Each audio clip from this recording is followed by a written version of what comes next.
What is up, guys, and welcome back to episode number 34 now of the My Player Career Mode. Of course, I asked you guys last episode if we should in fact leave Valencia here and move over to Ajax. You guys undoubtedly said no. You guys were like, stay at Valencia, which is a good decision in my opinion. I thought that that was the right way to go, and of course, I threw it to you guys and said, you guys made a decision, and you, in my opinion, have made the right one in telling us to stay here at Valencia. So thank you all for leaving comments in the last episode and let me know what you think we should have done. This episode, guys, was supposed to be completely live, and it was live up until I came to edit it, and then, of course, for some reason, the audio out-synced with the gameplay, and if you don't know, sometimes it does that with the Elgato. I don't know what it is exactly, but we did, in fact, stay at Valencia. So you're going to have to listen to this episode and listen basically to my voice in the background. There'll be no in-game audio for that simple reason of the fact that it didn't, unfortunately, register the audio correctly. But that is what it is, and we, unfortunately, can't do anything about that. Now, apologies as well if you can hear the fan in the background. It is very warm right now in my room, and, of course, that's the reason why my fan's going a bit mental. But we have the first game here against Villarreal, and I think we've got 3 games in today's episode for you. But, guys, when I'm recording this, EA have just released the Team of the Year. Of course, it's been announced in real life. It was actually a really, sort of popularity contest yet again with football, because football's corrupt as it is. But, some of the players in there are pretty good. But they've done it differently this year, because the EA have released the attackers first. And I'm sure a lot of people weren't expecting that when the Team of the Year was actually going to be announced for this Monday. And I don't know, because I don't know if Twitter had blown up or anything, letting people know that that was supposed to happen, the attackers first or something, because I've always remembered it being defenders, midfielders, and then attackers.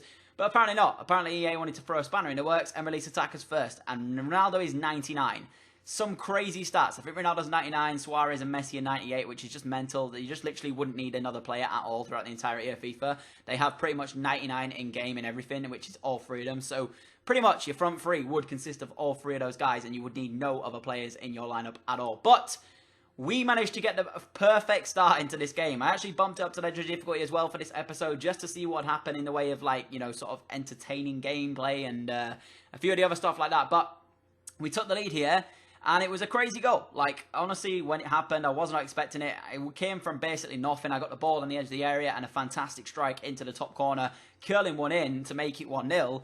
And I said to you guys, Legendary is one of those games where it's either you'll have a nice, entertaining game, or it'll be the most boring snowfest you've ever played in. And this one, to its credit, was interesting against Villarreal. There was a couple of chances here and there for both sides. Villarreal coming close here in the 50th minute. Fantastic header. Even better save, in my opinion, from the man in between the sticks, Alves. But it was us who created a chance pretty much straight from this one. We had that opening chance at the half in the 24th minute when I managed to curl one in brilliantly. But there was nothing really else happening up until the second half. So already a save made by one goalkeeper at the other end. We then went up the other end and tested the Villarreal keeper's hands to see what he was capable of. A fantastic cross into the area. You'll see it coming in just a second. Nice turn from the teammate. Get a cross in. I'll manage to get my head to it. And it's pretty much straight at the keeper. But he still had a lot of work to do in the save. And he did manage to save it, which is unfortunate. But we did, in fact, take the 1-0 victory and pick up 3 points from this game. Pretty happy with that one, in all honesty. To get 3 points comfortably like we did there on Legendary, I'll take it every day of the week. I mean, there was only 3 real chances in the game to show you. And this is what I mean about Legendary. Up until them 3 chances happened, it was basically a snowfest. Nothing else really happened in the way of showing you anything, but I guess it is what it is. Sometimes in real world football you can get these sort of games, but with Legendary, guys, it seems to happen quite a bit. So I'm not really sure if we'll stick with Legendary throughout the entirety of the series to come, or if we'll sort of just swap and change around here and there and when I decide to do so. But you can see we managed to pick up 3 points from the opening game of the episode, which is pretty decent in my opinion, to get a 1-0 win against Villarreal, a team who are, I wouldn't say they're a big force anymore, but they're certainly a difficult team to play nonetheless. And we had this second game kind of here against Espanyol, is it? No, yeah, it is Espanyol actually. And it was actually interesting, this one, because I'm pretty sure that this was going to be one of those games where it was going to either go one way or the other. Now, if I remember correctly, I think this is the second leg, I want to say, of the Copa de España. I think this is the second leg anyway. I could be wrong there, but I'm pretty sure this is the second leg of the Copa de España against Espanyol. So it's going to go one of 2 ways, this one, in my opinion. It's either going to go perfectly well for us, or it's going to go completely wrong. I mean, it's really annoying because, actually, is this the first leg? I'm not sure. Oh, yeah, I think this is the first leg, actually. So I showed you guys as well that Barcelona are actually out. Yeah, this is the first leg. I got confused there.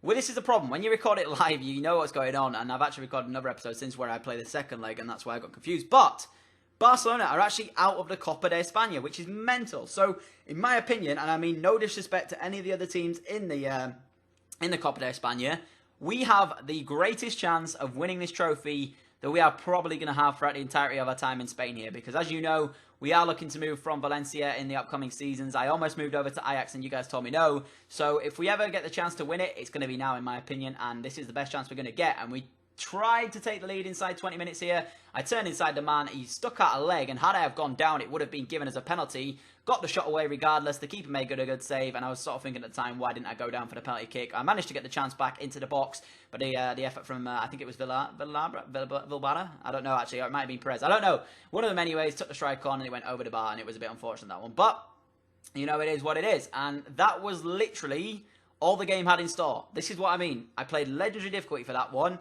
And there was one chance in the entire match, and it wasn't really that convincing. You'll see, I mean, there's a few more chances in there, but I guess EA just sort of made them chances, and there were really only half chances in my opinion. But it's frustrating, because when you play 90 minutes of FIFA and have basically one touch of the ball, it can be incredibly annoying to play. So I am sort of looking at how to make this sort of interesting for you guys, and I will keep playing Legendary and, you know, swapping about and choosing the difficulties based on what I feel going into it. If I feel as though Professional's getting a little bit too easy, I'll bump it up to Legendary. If I feel Legendary's getting a bit too boring to watch, maybe I'll bump it down, but we'll just have to wait and see.